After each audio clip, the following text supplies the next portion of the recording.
ये हमारा sense of responsibility है कि हम पीपल्स एक्शन के लेवल पे क्लाइमेट की इस इमरजेंसी से लड़ना चाहते हैं। लेकिन जितने ग्लोबल टॉक शॉप हैं, खास करके वेस्टर्न कंट्रीज जो सबसे बड़े सिनर्स और पोल्यूटर्स हैं, वो हमको लेक्चर भी ज़्यादा करते हैं, वो कमिट करते हैं, फिर क्लाइमेट फाइनेंस भी नहीं देते। तो जो सुनने के लिए रेडी नहीं है या सिर्फ लिप सर्विस करने के लिए रेडी है, इस इमरजेंसी में उनको कंपेल कैसे किया जाए? क्योंकि लगातार हम देख रहे हैं कि ये लोग लेक्चर बहुत कर रहे हैं, लेकिन इनको नहीं पता है कि भारत कैसे सोलर प्रोडक्शन के मामले में, सोलर पावर के मामले में दुनिया का सबसे बड़ा पहला देश बनने जा रहा है। उस रास्ते पर हम हैं। तो ये इनको आप कंपेल कैसे करेंगे? हमको हमेशा विलन बना के रखते हैं। नहीं, ऐसा तो मैं नहीं कहूँगा। मैं मानता हूँ कि कभी कभी टॉक शॉप्स में ज़्यादा टॉकिंग होती है, वो मैं मानता हूँ। मैं ये भी मानता हूँ कि कभी कभी जो लोग ज्ञान देते हैं वो खुद अपने प्रैक्टिस में उनकी कमी होती है, वो भी मैं मानता हूँ।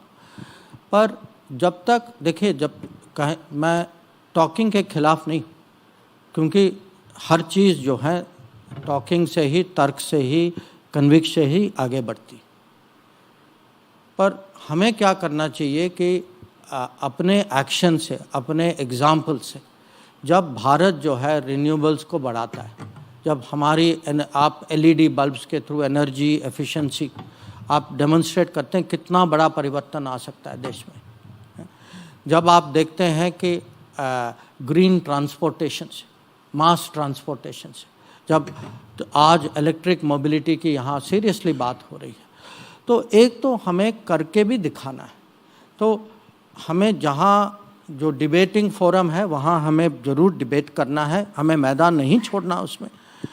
जो डिबेटिंग के जो रिज़ल्ट जो हैं, जैसे अब पेरिस में तय हुआ था कि $100 बिलियन की एनुअल कमिटमेंट होगी, अब हुई नहीं, वो अलग बात।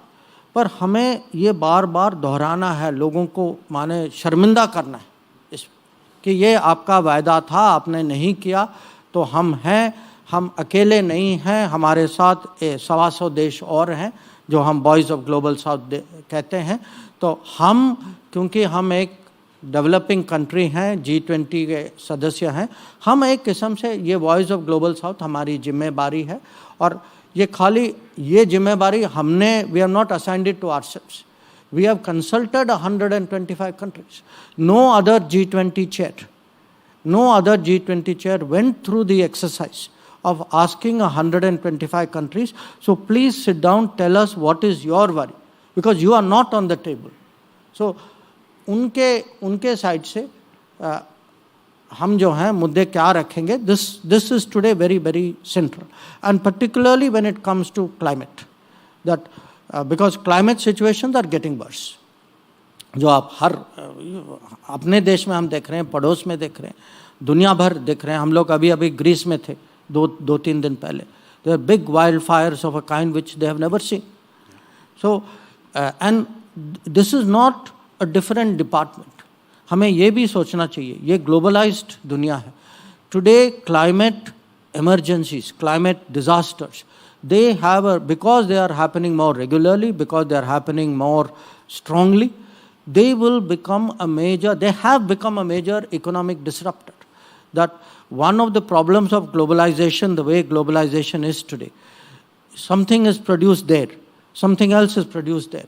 But if your supply chains are interrupted because of climate factors, today your whole economy can be jeopardized by climate events.